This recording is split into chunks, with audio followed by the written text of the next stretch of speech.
Hey friends, over the next few months, I will be interviewing unique people who have great ideas on how to make radical changes in America's eating habits, boost awareness of our environment, and contribute to the economic health of our country. This is Meryl Kennedy, and this is my podcast. Holly, so happy to have you on my program today. Rice up your bowl. If you don't know, Holly Audrey Williams is an American singer, songwriter, and musician. She's also the granddaughter of Hank Williams and the daughter of Hank Williams Jr., and she's the proud owner of H. Audrey and Whites Mercantile.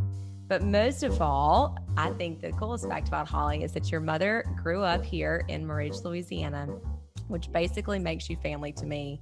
So I just want to talk a little bit today about having 3 kids, your life on the road as a musician, but also starting your own businesses, right, in the middle of everything, and then having to deal with recessions in 2008, having to deal with COVID.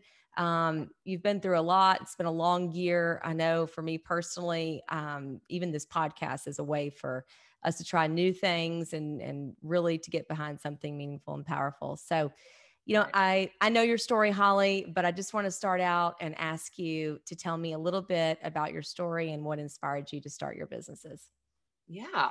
Well, I was always loving, music was natural. And I don't mean I want to be a famous singer like my dad. I mean more songwriting. I loved words and I loved songwriting when I was a very little girl.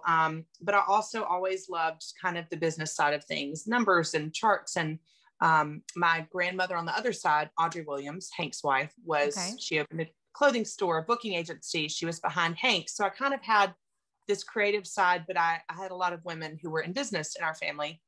And so it was all about music after I graduated high school, and everything kind of shifted in 2006.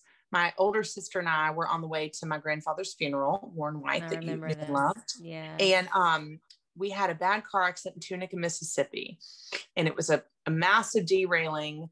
And immediately I thought, I need to figure out something that's going to keep me at home where I'm not on the road all the time. I need to. Well, I mean, at the time too, you thought maybe that you couldn't play the guitar anymore. I mean, right. It was a possibility. I mean, I know you weren't. My injuries were less, but broken arm. And I mean, it was, yeah. I was like, will I play again? What will happen? And so I kind of began this long search for an investor. I just literally woke up in the middle of the night on New Year's Eve and thought, I want to open a clothing store. Nashville is growing, but at the time we had no shopping. We had very little for how many people lived there. And I had gotten to travel so much and find all kind of great designers. And we had either very high-end couture or, kind of $30 t-shirts, but kind of nothing in the middle. No, it was amazing. I mean, I remember walking in your store for the first time and seeing brands I've never seen in my life. In fact, I still have a jacket, I think from 15 years ago. But it was just unbelievable things. And now these are like brands that you see, in Neiman's and everywhere. Even Golden Goose, you had boots, you had Golden Goose boots that nobody had. And now, every female I think I see walking down the street has a pair of Golden Goose tennis shoes on. Oh yeah. It's so funny because when we were at market and they're like, we're introducing the sneaker, and some of my team was like, you're insane. I was like, guys, I think this is going to work. And for the first few years, it was kind of this cult thing. And now I swear every 13-year-old, I'm like, how do y'all afford this? Y'all are 13, It's amazing. But it was a really fun ride. And I was glad to be able to help my mom and sister. And, I made tons of business mistakes in the beginning, as everyone does, tons and tons. I could have had my loan paid off so much faster without all those, but you live and learn. And we got through the recession, and about 4 years in, I was balancing touring and I had 2 records out. I'd gotten married and I was really kind of itching for something besides clothing. And I was so inspired by the general stores of the South I used to visit as a little girl. And, just going in, I wanted to be able to go in and buy dog food and a cookbook and a baby rattle and a chandelier kind of all in one place. And just had this idea for this kind of, I called it general store for the modern day tastemaker.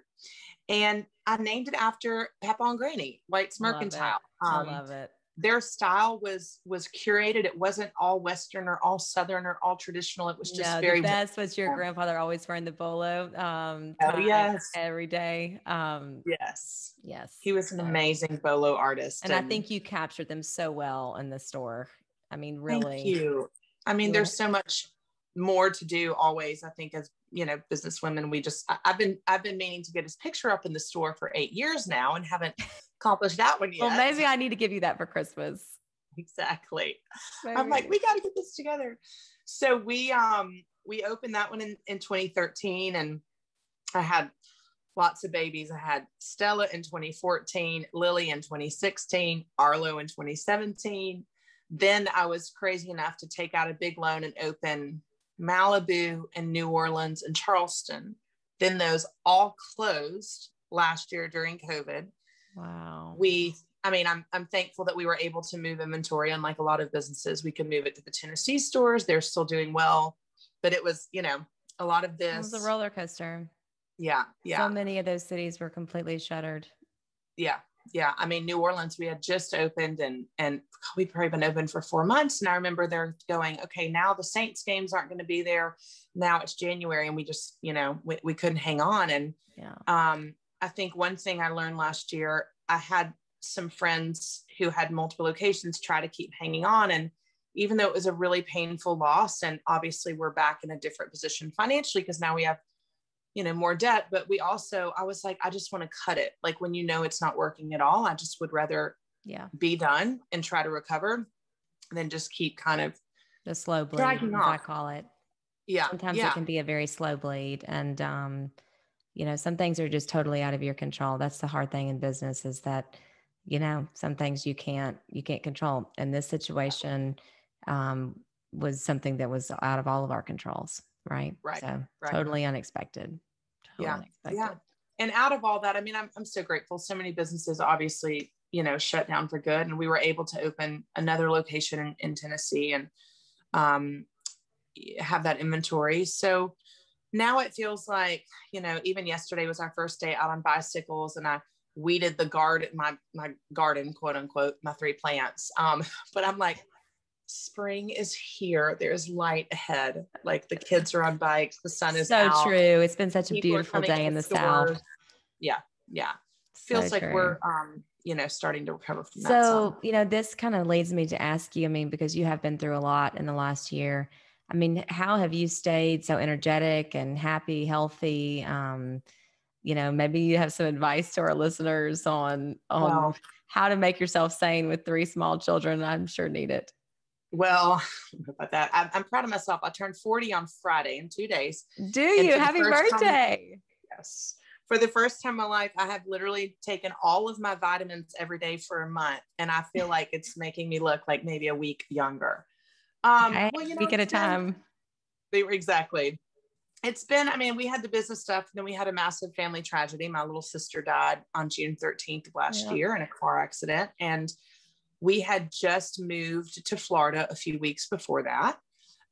We were actually separated when we moved here. We moved into 2 houses. We were in a lot of marital issue kind of times. Then boom, the accident. Then we all had to move back to Tennessee to be with my dad, her husband, her kids. And it was just such, I think I'm like still reeling from shock some days. I was telling my mom, it kind of all feels like a dream. It's just, you know, I've had older people die, but this was my first young tragedy. And when you get a phone call, and your sister was very young. I mean, she was in her 20s, 27. correct? Yeah. Yeah. 27. Such a tragedy. It's interesting because I think about with our car accident, the doctors would tell my mom, women go into straight planning and logistics and how are we going to deal, and men fall apart. I mean, I was falling apart because it was my sister, but it's just right when the phone call, I'm immediately like, okay, in the car, 8 hours, my dad, you know, announcing, I had to announce so much to everyone, and all that to say, everything got turned upside down, and we came back here in September. Her husband is doing well. Her kids are doing well. They have a great support system, but it was the most intense year of my life. Our marriage kind of had a healing recovery out of that, and I'm very grateful for. And now we're in one house, and things feel really, in the last, I would say 3 weeks, I told my mom, I was like, I feel like things are, the puzzle pieces that have been so like this are just slowly starting to come back together. Well, that makes and that makes you me know, very my happy to mom hear. has such amazing faith, and I don't mean the kind that's like, No, your mom has faith that can move mountains. She does. And you can go to church and do the things, but she just showed me, I think, growing up, what her relationship with Jesus was, not just this thing, but really in the darkest of times. And I didn't know, when we grow up is when we know what our parents went through. That's so right. When I grew up, I'm like, how did you not actually murder my dad for doing all the things? For real though.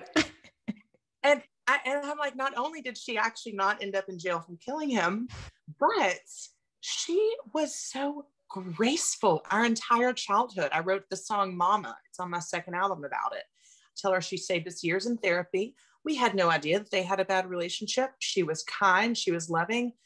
She was always hope focused. Of course, she had bad days. We all do.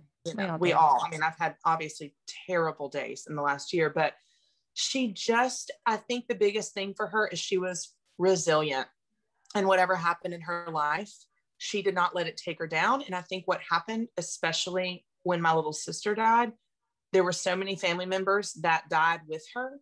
And one of them is literally in the last, he told me yesterday, he's like, in the last 8 days, I feel like I'm living again. And that's not a judgmental thing, that happens a lot. That's a tragedy. Yes. But it was a big thing for me, because I kept thinking, like, for her, I know she wants me to be the one. I have to be the one right now that's the glue for the family. And I have to be the one to keep just all the things. Don't you think that sometimes, Holly, I mean, that's sometimes women's superpower, is that in times of crisis, and I see this a lot with our female employees and just colleagues of mine, but we do tend to, I think you said it, like, during a tragedy, we tend to start organizing details, putting people in places, right? So we tend to run towards crises, and men many times tend to kind of freeze deer in headlights a little bit. Yes.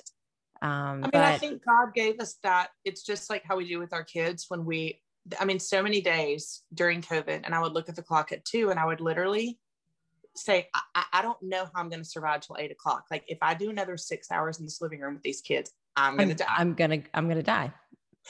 Yeah, I've been there. Believe me. Mine are 5, 4, 3. And it was one thing, babies, very easy. They're just in their little rocker. They've got their little milk bottle. And now everyone's verbal. Everyone has an opinion. Everyone has an opinion about pajamas, about breakfast cereal. Mine's 6 and 2, and so mine were, Elton was a little bit older than yours, and then I waited a little bit more. And when I watched you have all those back to back, I'm like, she's had 3 in the gap between the 2. Girl, I don't know how you do it sometimes. Well, and I'm the first to admit, I think people should be. I wish some women on Instagram that I know would be more vulnerable and honest about how much help they have. I had a lot of help. My mom lived a mile away.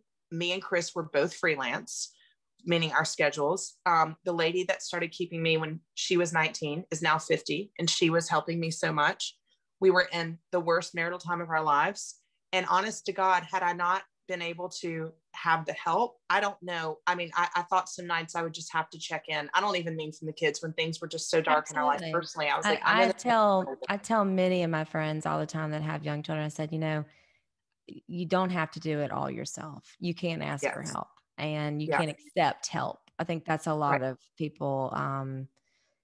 People have a problem accepting help and accepting that maybe they're not the only one that's going to be that motherly type role for your children. But sometimes you just can't. I mean, you need other people, and it does take a village, right? So, I mean, even in the basics of, there's just laundry, dishes, whatever you can do. And I have friends who can't afford help in that way. And I always say, like, go to the people. Me and my friends would sometimes do baby trades. I'd be like, I will take your 2 kids. I will take care of all 4 for 3 hours. You clean your house, figure it out. Certain church communities offer great help. So I'm always passionate about telling people who are like, well, what if I can't afford 3 days a week, trying to figure it out logistically. But, it was just, I think for all of us in different ways, last year, we really got to see who we are like under trial. And That's right. I mean, I wasn't under a planning true crisis, right? Right. I Under wasn't true crisis. planning on store closures and planning my sister's funeral down to the last flower. And no one else was planning on even kids not being in school. I told Chris the other day, my husband, I was laughing. I found the email from the teacher last March that said, we have no school tomorrow. And it said, it'll probably come back the next day. And I was like, no, how are we going to survive? And then it said, we will be out for 10 days. I was like, I mean, I don't know what's going to happen. And that was 10 days, So there's a lot of, different verses I rely on. And I just try to have my quiet prayer time. And I really do believe that there is more light in the world than dark. And I do believe there is more hope than hopelessness. And I just try to cling to those. And after what we went through last year and things being so short, I'm trying to just continue living in the best version of me rather than just completely shutting down on so many levels. And I've had plenty of shutdown days like everyone else, but I'm, trying to stay ahead of it. I think it's just staying ahead of it. And I'm really nerdy about sleep. I got like that in the last year. I'm like, if I don't go to bed, if you don't sleep, you can't take care of yourself and you can't take care of your family, So, Holly, the whole point of kind of doing this podcast really was to make people aware that, how you live and, things that you put in your body in particular, but also just taking care of your mental and your soul, right? Your spiritual side is so important to your well-being. And that we can't take that for granted because that's really what makes us successful, makes us be able to do the things that we can do. And it's great to talk about powerful women, but we have to take care of ourselves, right? To be able to be those kind of forces. Otherwise it just doesn't work. So I really appreciate you being so open and honest about such a very challenging year that we've all experienced, but you in particular have had a very challenging one. And I kind of want to end the podcast and asking you, and you've already given a lot of advice to women out there, but since it is Women's History Month, what would be kind of your single biggest piece of advice to women today? Oh, Lord, I think you have that answer. I really don't like this word, but I consider self-care to be different than maybe used to. I thought self-care meant vitamins, water, and exercise. And I read a book called Sacred Rest that literally changed my life. And y'all, this is embarrassing. I'm not going to run downstairs. The author, my brain this morning, but it's the one on Amazon with the beautiful blue cover. I don't remember. It's we'll provide a link to it. Great. Sacred Rest. So I really thought before that book, the way that I was living was this second my eyes open, like other moms and moms in business, full on, until the second I went to bed. And I was like, my rest is sleep. And she talks about all the forms of rest that we need: audible rest, visual rest, spiritual rest, emotional, physical. And she's like, sleep isn't rest. Sleep is a necessary biological thing that God gave us. Rest is carving out time. I don't have 20 minutes a day to lounge on the chaise lounge. Some women do, some don't. I'm not being unreasonable about it. Like, I have to do this every day. But a big thing for me has been staying up later so I can have even 15 minutes of complete solitude, even if I'm tired, whether it's bath, whether it's pillow, whether it's journal. I finally realized I am not showing up as the best part of me for my family, for my work, for anything, when my only rest is sleep. And there's not a 5-minute window of the day where I'm just doing nothing. And as women, especially with the pressures of Instagram, of emails, of text messages, of doctors, insurance, dentist appointments, everything. We don't really have time in the day when you have kids and work. There's not really chill time. My non-working friends do it better than me. And I did not grow up with a working mom. So I saw my mom was very peaceful. She took great care of our home and took great care of us, but I was showing up as frantic a lot. And I just realized, like, I have to find my rest time when that is. Yeah, we have to find your me time, right? Too. So much of that you're saying is so important, because otherwise you kind of get lost as a person, or at least I have felt that way many times, right? Where it's all about the kids or work or the employees or the got to do this or the meeting or, and you forget a little bit about who you are. Yes. And in fact, I try to check into a hotel once a year, which I know sounds extreme. No, that's like the biggest guilty pleasure ever. Are you kidding? I mean, I did it 2 weeks ago. I conquered life. I got so much work done. I got so much done for their scrapbook I was making. Then I got to just think, where am I? How am I doing? How am I showing up? All the questions. And now I'm like, this is the most important thing that I've been doing. Some people don't have family nearby where they can help with their kids, but it's those things. And as you talked about, I mean, I can look at your face and tell that you eat so healthy because you're glowing, but I've really tried to just go really clean. I mean, I cheat all the time. I live within a lot of look, I think if you completely deny yourself from anything, then it's not, I mean, that's not living, right? Right. I mean, right. You have to have a modest balance. Right.